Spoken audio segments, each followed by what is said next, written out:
So our final model program panel is SNAP Ed, Supporting Decolonizing Indigenous Nutrition Education in Colorado, sponsored by the Colorado Department of Human Services.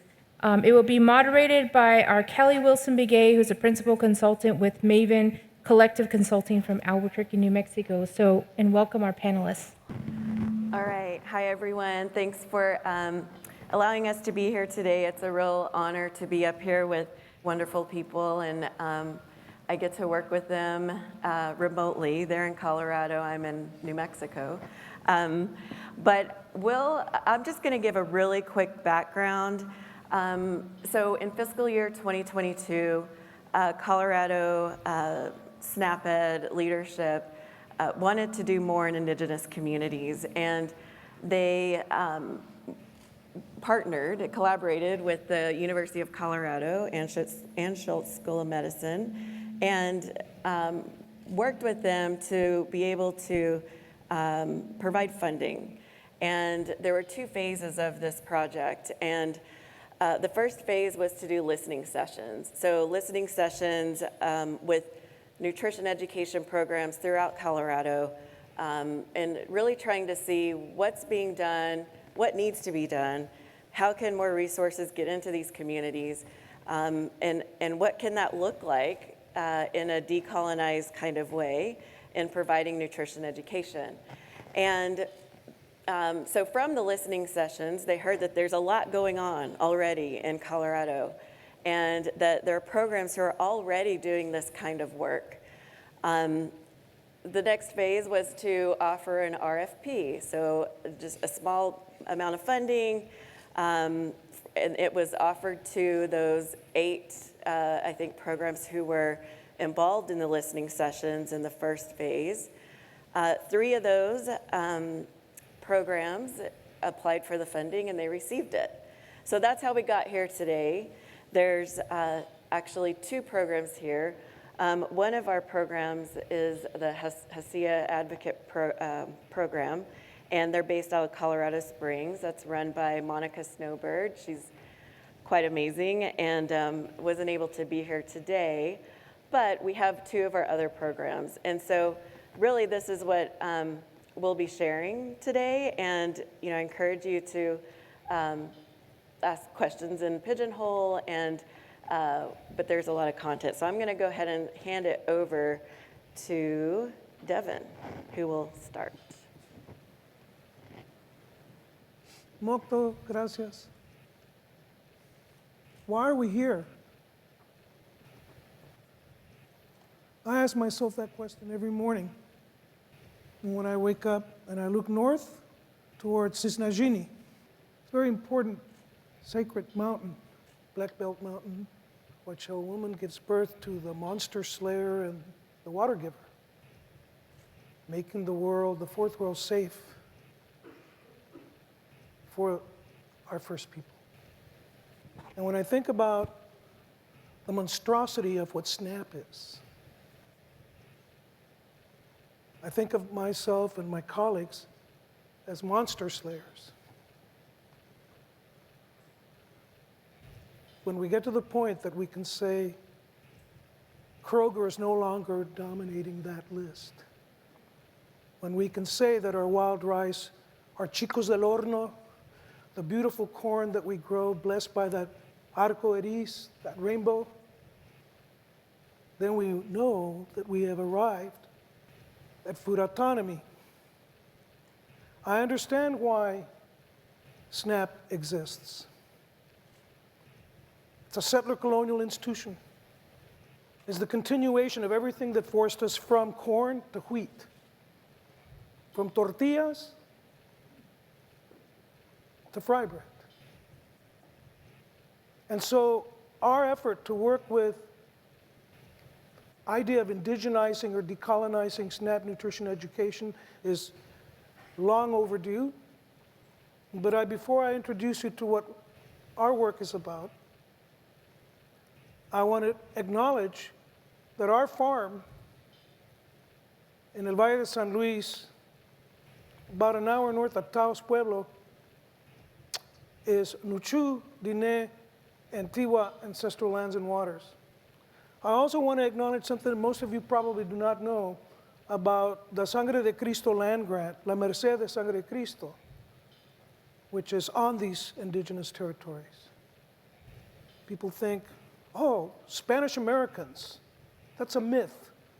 The so-called Españoles, the Peninsulares, and the Criollos were never more than, say, 1 out of every 100 people. Who are the people of my community? We're Genízaros. 30% of us, maybe even more, are the descendants of the enslaved. And the enslaved included all people from these nations, these First Nations. So the children, the youth that we work with, both in internships to learn Acequia agroecology, a lot of them come from very direct indigenous roots. We have a lot of partners, and I couldn't find the correct one for you all, but you're associated with the Prevention Research Centers in Denver at the medical school. The Acequia Institute, we work together with the Move Mountains Youth Project, and in order to get our youth and our young adults to make what I call the dirt to gut and spirit connection. Because our crops are only as nutritious as our health, as our soil is healthy. And that's one of the things that has really troubled me over time. When I go to conferences like this, except here, it's a bit different. No, more than a bit different, it's really radically different. And you should applaud yourselves. You know why? I'll tell you, con permiso. I go to a food studies conference, they never talk about soil. And then you go to a soil conference, an agricultural studies conference, they never talk about food. ¿Cómo está eso? There's something wrong with these little silos we've built. And so what I like to teach, both at the University of Washington when I happen to be there, or when I'm home in San Luis, the youth of our community, you'll find a 13-year-old say, we got to protect the mycorrhizal bacterial colonies. The mycelium. It's a network that gives. It's a net that works to transform those beautiful elements in the soil into the plant's biomass. So when I try to teach these basic ideas of indigenous biodynamics, we need to start with this notion that the soil's a living thing. We're never alone. When you've got your hands in the dirt, you're holding billions and billions of microorganisms that help create this ecosystem of the soil. So our duty, therefore, is to regenerate it, to feed the bacteria and the mycelium every day, to give back to the soil through manure, compost, all those practices.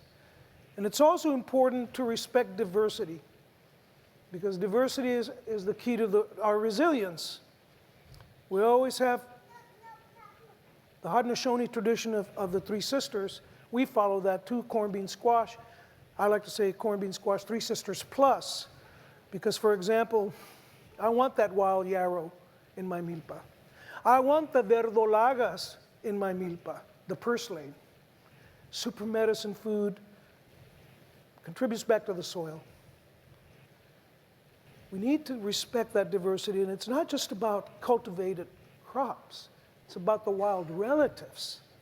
And that's one of the things that I'm really proud of. Our maíz de concho and our encinal azul from Guadalupita, New Mexico, every now and then they go back to being wild. They want to turn into teocintle again. So instead of being a cob, it becomes a grass again in our own milpa, in our own fields. One of the keys to all that, of course, is to rest the land, not to be greedy. In the end, healthy soil means better crops, more nutritious crops, and healthier people. Above all, we need to always be gentle. Regenerate, restore, and rest our land. So that sounds good, but what if what you eat is changing? And what if the very crop itself is changing? We all know, everyone in here knows that diet's a very strong environmental pressure that influences how well our gut microbiome is doing. And what I'm really interested in part is that if you spray glyphosate on your land, you're destroying the mycorrhizal bacterial colonies in the root zone, in the rhizosphere that bring the nutrients out into the biomass. It does the same thing to your gut. whether it's organic granola with a lot of glyphosate residue, or just poisoned food that we buy because we don't have access to healthy original foods, first foods, that also will destroy the biodiversity of your gut microbiome, and that's associated with all manner of illness and spiritual unmooring of ourselves. And therefore, we need to be aware of the importance of bringing and protecting all these sacred plant relatives, because the biodiversity has been reduced by modern capitalist settler colonial industrial agriculture. There are a lot of reasons that our youth are interested in this, because they get stomach aches. But above all, we have a 15 to 20% diabetes rate in Costilla County. Every family is affected by it. And you will see at the end, I have a little video clip that I hope we can show of the youth talking about this.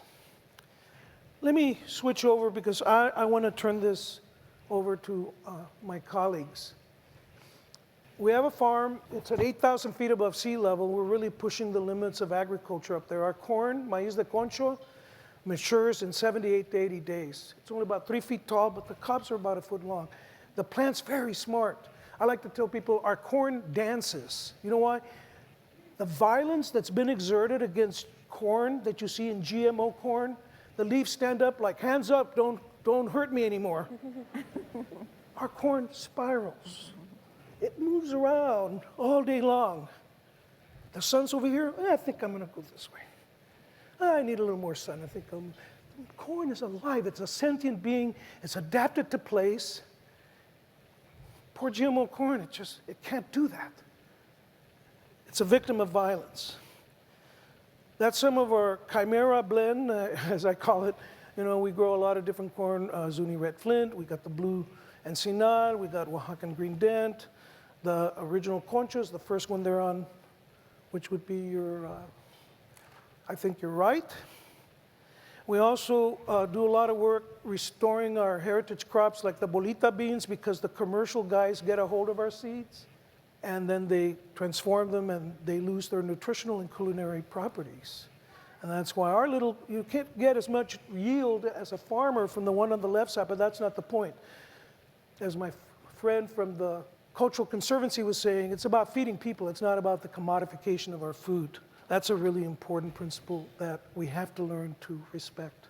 So part of our work with the SNAP-ED project, given our high diabetes, all the morbidities associated with obesity and so on, we're focusing our work this year on nixtamal. It's very simple. I mean, that's the center. Why? Because we're addicted to these awful flour tortilla burritos. And it's time to say no.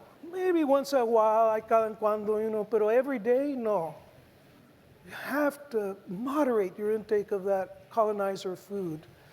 And so there's a lot of ancient wisdom behind the nutritional and spiritual wholeness that one can derive from nixtamal. And it's a science. It's a science that's been around for thousands of years. And it's very simple, the process of preparing corn. There's so many ways to do it. All over Turtle Island, there are different ways of doing it. And for those of us who are Chicanos, and by the way, when you wonder what's a Chicano, we're like the Métis of what's the U.S. now. And I never really introduced myself, but I will explain that in very simple terms.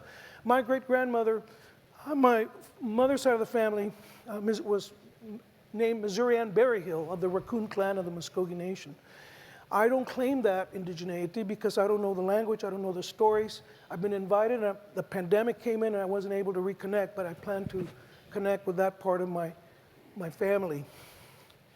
The thing about nixtamalization is you cook the kernels, the maize, in an alkaline solution, traditionally wood ash, which is sodium hydroxide, or you can do it with culinary lye, which is also from limestone.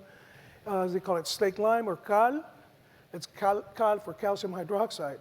And what this does is it strips the skin or the pericarp off the kernel, and it brings all the incredible nutrition that's available in the corn in a way that's digestible for human beings. And of course, the Europeans, when they took corn, they didn't nixtamalize it, and so they got scurvy and they got all sick, and they decided that it was only pig feed. They didn't practice the science of nixtamalization, which opens up all the B vitamin series, the amino acids, and anti-inflammatory phytochemicals as well. We take the process of making chicos very seriously in our community. Over the years, we have built about a dozen of these adobe ovens to bring back the tradition because people had forgotten and abandoned it. And so we work with the Move Mountains youth. Here's part of this year's crew, planting peas, corn, beans, all kinds of brassicas, which we've been serving at the SNAP-Ed dinners that we convene at our San Luis People's Market Annex. And here's some examples of what we're serving people. These are volcanic rock cornmeals that we acquired from Hacienda. I know that all the chefs that are involved with the expo here are using the same kind of volcanic rock cornmeal. And you can convert it into pozol or nixtamal, which then you can convert through the cornmeal into tortillas. Here's some huaraches. Our youth preparing huaraches, getting familiar with nopalitos. Nopalitos are an anti-diabetic. It'll prevent and will help with therapy. So it's both a therapeutic and a preventative. I think that's why I don't have diabetes, because my grandmother had a cactus fence in the backyard in Laredo, Texas, where I grew up, and so I've been eating cactus all my life, and I think that slow mucilaginous kind of food prevents that high glycemic index jump. And it's very healthy for people. So this is what the youth are learning. A lot of them have forgotten this because for a long time they would prefer to go to McDonald's 50 miles away in college town of Alamosa than to eat chicos or nopalitos. We also taught them recently make ensalada de verdolagas, which is purslane, another wild food that's great for agroecological reasons as well. Chocotamale, a chocolate tamal with a raspberry-infused jam, and of course a huarache de nopalitos, reaching out to the people. I want to finish this because I want you to hear from my colleagues. This is two of our Move Mountains youth. He's just basically describing what I've talked about and how it affects every family, and that what he's trying to do is to learn how to farm to produce many different kinds of traditional indigenous foods. Thank you so much. Gracias.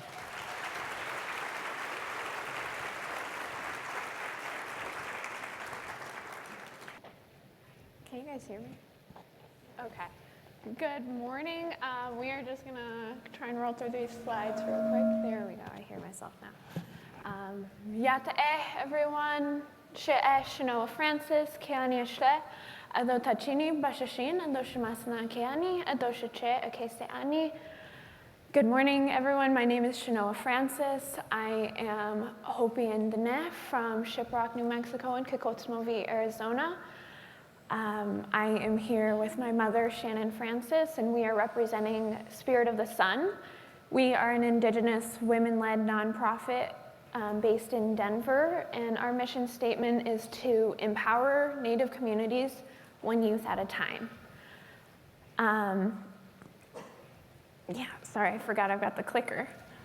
This is our team, all indigenous women-led. We have 2 males that are coming on board, but we're really working towards rematriation, and what that means is that the feminine energy of our culture, we have our matriarchies. You know, you see my mom here, she is the matriarchy.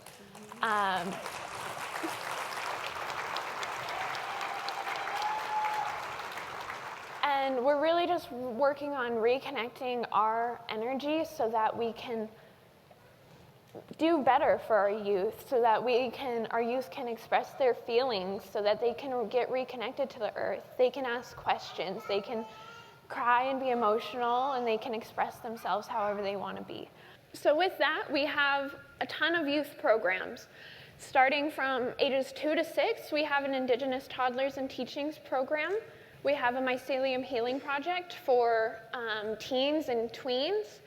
Shannon my mom will talk about that in a little bit. And then we also have our Indigenous Science and Foodways program for teens and tweens as well. We have an Indigenous seed library based in Denver, so people can request seeds and come pick them up for free. They are Indigenous, heirloom, non-GMO seeds that we have all been touching ourselves. We have harvested, they all come from somewhere, and My mom here is the 12th generation of seed keepers in our family on the Hopi side, so that makes me and my siblings 13 generations.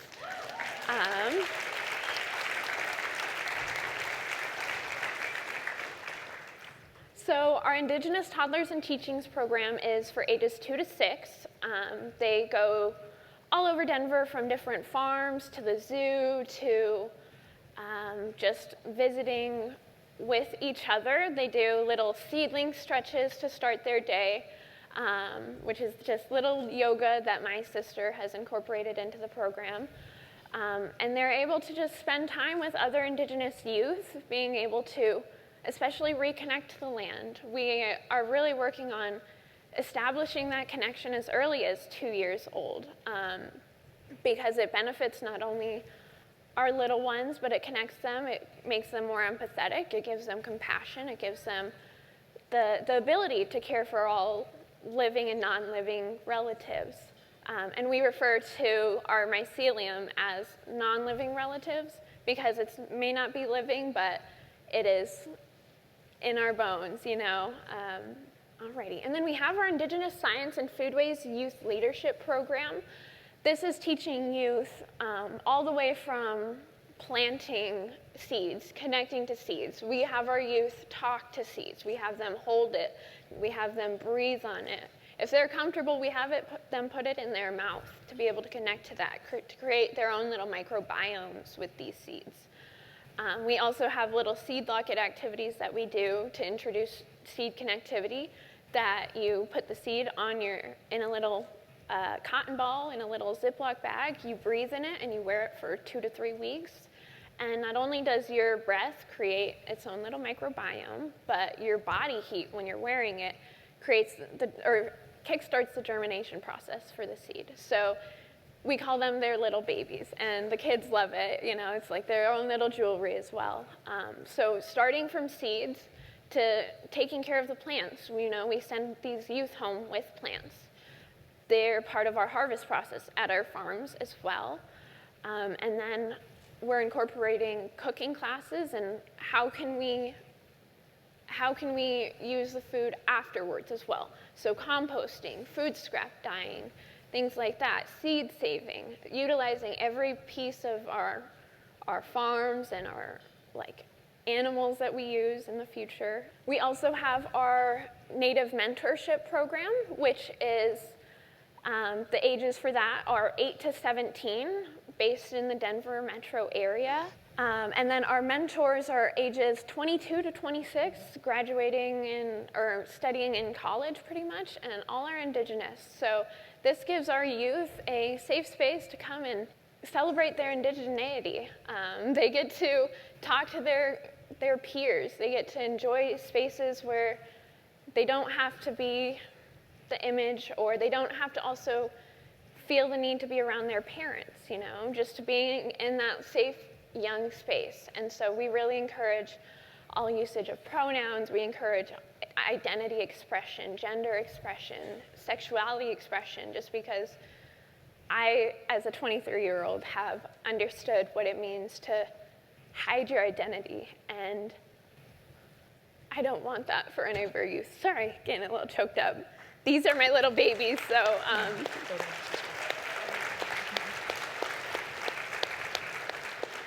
and we treat them like our babies. I have nieces and nephews who I hope that will be in the program eventually, but I want to create a world for my nieces and nephews that there will be enough mentors and mentees that we don't have to pick and choose, or divide them between 3 people. We also have our Youth Media Hub, which is a collection of our youth and digital storytelling. We have some artists who do painting, they do drawing, they do music.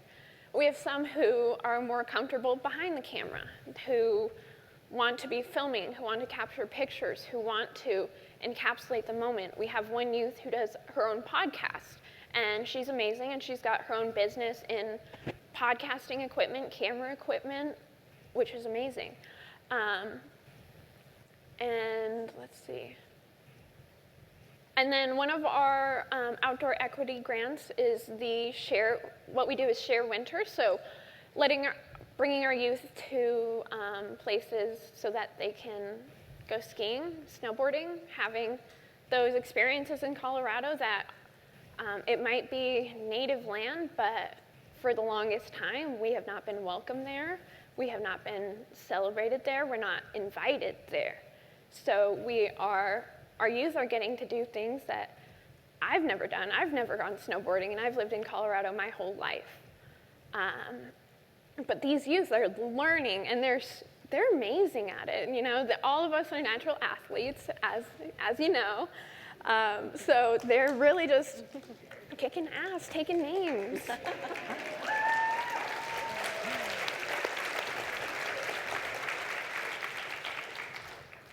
So a little bit more about this. So this picture on the top left corner is we went kayaking or paddling at one of our lakes, Washington Park. We all got a workout. We said we were getting toned and tanned at the same day because we were trying to do races and everyone was just exhausted. But it was a wonderful day. We got ice cream afterwards. And then the other one is the Share Winter program where everyone was sledding and enjoying the snow. And then we have our Indigenous Agriculture and Food Systems program. So this is the farm side of our program. We have 4 farms in the Denver metro area. We have a urban farm that we call Seminole Farm. It means, in Hopi, Seminole means like the people, so the people's farm. That is where we grow our indigenous herbs, wildflowers, so our ceremonial tobacco. We have 3 different kinds of sage. We have oregano, we have thyme, we have bergamot, yarrow, sunflowers, strawberries, a bunch of so many different things growing there. And then we have our suburban farm, e-car farm that we lease or that we borrow space from. They grow mostly our 3 sisters. So they grow the corns, beans, squash. They also have a ton of sunflowers. And then we have our Indigenous Foodscapes garden where we have done our Mycelium inoculations. And once again, my mom will talk more about that later. But we grow a variety of foods for our Native Elders Food Share program there. We have these giant squash, and giant squash, zucchini, melons, walking onions, all of the stuff that our community thrives with and that thrive in the environment. And the soil there is so lush and black, and when you pull the onions, they just fall like out of your hand, like out of the soil. It's the craziest thing where you don't have to pull, it's just so loose and so rich with nutrients. Let's see, and then the last one is our rural farm. That's Emerald Farm, where we grow our tomatoes, our tomatillos, more beans, chard, radishes. We have these humongous daikon radishes that we've, our food share program, we've been working to incorporate kimchi so that people can have a longer shelf life on their food. So incorporating those recipes as well into our Elders Food Share program. So this runs every Friday and Sunday at our system, or at our office. As you can see, all of these lovely boxes, this one was processed, I think, just a couple weeks ago. Our goal is to take the commodities out of our elders' food. So this goes to Native elders, yeah. So this goes to Native elders, families, babies, whoever really wants a box, we won't say no to them. We serve 30 to 35 people per day, so 70 amount a bit in a week. And as you can see, there's a majority of fruits, veggies, straight from our farms. Everything else that is donated, we have an amazing team that goes through quality control, making sure that everyone gets some milk, some meat, some abundance of veggies and fruits and starches, and we have beautiful corn. And we also sometimes will get bison meat from, what's it called? Yeah, Lucille, I don't know where she is. I think she's over there. Yeah, we get our bison from Lucille. Texas tribal buffalo, sorry. And yeah, so all of our systems are amazing. We incorporate all of our food into our seed library as well. You know, if we grow amaranth, we're there to pick it, put it back into our seed library so that we can exchange it and give it to our community again as well. We also do herbal tea bags and information on that as well from our herbs from our farms. So I've processed those by hand, drying, processing, bagging up the tea bags, and then distributing to our elders and on our healing food bags to schools. And we're hoping, or we will be incorporating a native cooking class starting in October for our youth so that they can not only learn how to cook with indigenous foods, but so that they have access to that, we will be giving them food boxes to take home so that they can share these recipes with their families so that they can really benefit from everything that we're sharing with them and that their knowledge will be passed on, because the only thing we can do is give our youth the tools to thrive. And what we've noticed so far is that our youth want these tools. They want to know how to cook. They want to eat healthier. But they don't have the option to when you're given chips or cookies, you know? So we're really incorporating that, and we found that, you know, offering fruit versus that, fruit will almost be gone every single time. And so I'm so proud of our families and our community for being a part of this, and I'm so thankful for all of you for listening to me, and I'm gonna pass it over to her before I run out the time. Thank you.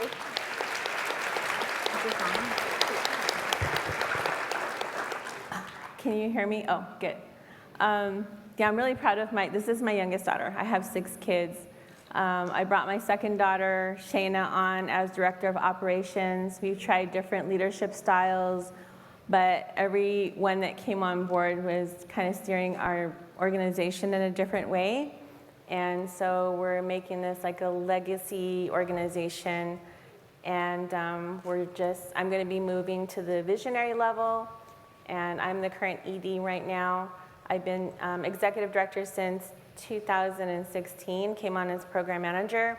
The organization was non-native led. And the board was all males, native males, and older guys.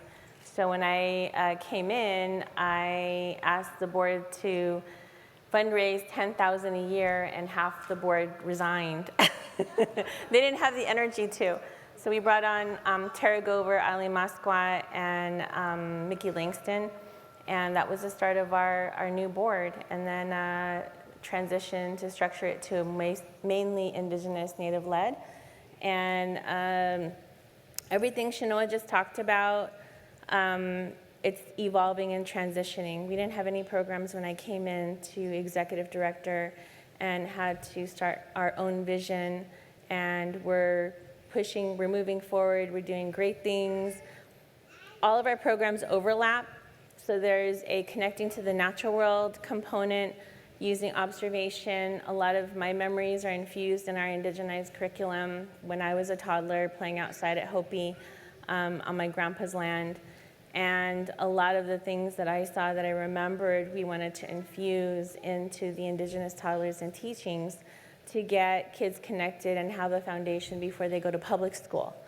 So that's the way our Hopi people are in many nations, are knowing a lot of the indigenous principles and the alignment of our indigenous values. To see our elements as relatives, to change the language, to be able to see living beings as relatives, and the energy that we're all interconnected. So our elders food chair, So our elders food chair, so you'll probably have to be in charge of the clicker. So the story, so everything she's told you, basically we're taking it a step further. So we're growing our own food. We have partner farms. We don't own any land. We are starting to ask for land. So when people ask me, what do you want? I'm like, we need land, we want land. We want our own autonomy. all of our, the partner farms are owned by white males, and we don't have complete autonomy. So we want a bison herd, we want mutton, we want all these things that we can give back to our elders, and they can have traditional meats. So we need land. This Mycelium Healing Project was developed, and I'm not sure if you remember the ExxonMobil spill in Texas in the 80s, where they used mycelium to eat a lot of the oil. This concept is to start creating mycelium patches, taking living ecosystems, soil, and installing them in these inoculations into disturbed soil. And so this will help boost and create more living ecosystems. Mycelium is like a nervous system. It's like a web. Trees and plants can communicate through mycelium. They exchange sugars and foods through mycelium. So when you're touching a tree, everything, the mycelium that's underground is a hidden communication system. So that tree is communicating to all the trees around and all the plants so that they know you're there already, pretty much. So if we can grow this mycelium and create more mother patches, we can create this barrier of more increasing CO2s during carbon sequestration. So we're targeting the Suncor oil refinery in Commerce City in Colorado. We want to shut down Suncor. So Suncor oil refinery, there's oil from tar sands that comes to Suncor. And that is called the Tier 1 area. It's a 2-mile area radius. People are getting nosebleeds, cancer, respiratory. That oil refinery has been there forever. It's out of compliance. We want to create a wall of mycelium microremediation to basically filter and increase CO2 carbon sequestration, filter the water, filter the soil, and help these plants boost their healthy, everything that plants do, which is to increase CO2 intake and give us better oxygen. So this project was basically designed to be able to install new mother patches in elders who own their land to be able to create this wall. And then from each mother patch, every 2 to 3 years, we can build another dozen mother patches around that mother patch, and the mycelium will just take off. So we're looking to grow. We're given the patent to be able to grow this super strain. We're educating a dozen teen youth. They're adults now, adult teens. And they're now facilitating, they were the cohort for 2022, and they're now facilitating and teaching tweens how to grow this mycelium. The next step is what we want to do is also, when we get more funding, is to bring more teens from indigenous communities, show them how to grow this mycelium, give them the entire background, and then also give them some of the mycelium to take back to their own communities to be able to heal their own lands and soil. So that's kind of in the works, but for right now, we're busy educating our kids. We have some money to do some lobbying. We have some money to do some digital storytelling, and we're going to teach our teens how to send them to trainings about public speaking too, because these teens really want to help us shut down Suncor, and they want to make a better future for the people that live around Suncor oil refinery. So this mycelium project is being funded by different foundations and funders, but originally it was started with the EE Change. I received a fellowship through EE Change through National Association of Environmental Education, and then we took off on a shoestring budget to be able to start putting the mycologists, acquiring our mycologists, and acquiring our teen cohort, which is now teaching these kids, teaching other kids from this first cohort. So these pictures are from the first day last year. They were shown how to grow mycelium in a sterile environment and how to grow mycelium outside, building mother patches. So you see these are young adults. And they are very ambitious, they're very engaged, they're very interested in doing more mycelium work, possibly as a job when they get older, which is really awesome too. So we're teaching them the scientific part. Our mycologist is non-native. We have a indigenous mycologist too, so she's gonna start teaching about the more traditional ways about mycelium. But this is our indigenous foods landscapes, and we installed a bunch of mother patches in this garden. And so this garden was built to replace the front lawn of Kentucky bluegrass, and now we're growing a lot of food on this property. And now we're going to be able to take from this mycelium patch to start giving and sharing that mycelium patch to create new mother patches. So yeah, I know, I've got 15 seconds. Somebody was talking too long. Just kidding.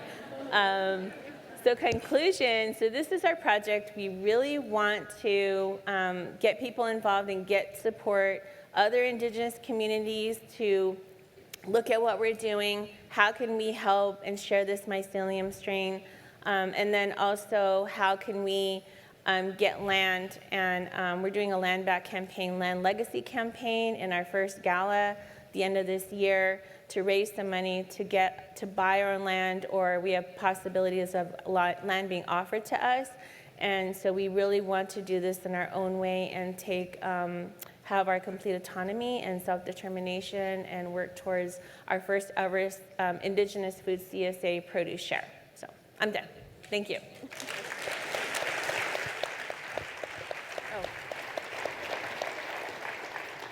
Thank you. I'm Okay. sorry. So if you haven't seen Suncore Sundown, look for it, Google it. It's a documentary, and I'll tell you more about Suncore. Thank you. I'm done now, for real. And if you have questions, they will be around if you want to get to know them better and support their work, because it is amazing. I have to say that this project has really opened my eyes to a lot of other things that are happening on a scale that we don't always hear about or know about. I mean, I think this year might be a little different, but in general. And I have to say that these guys are probably the hardest working people I have ever been around. And so nonstop, doing the good work that they're doing 24/7, and they're just amazing. So thank you all.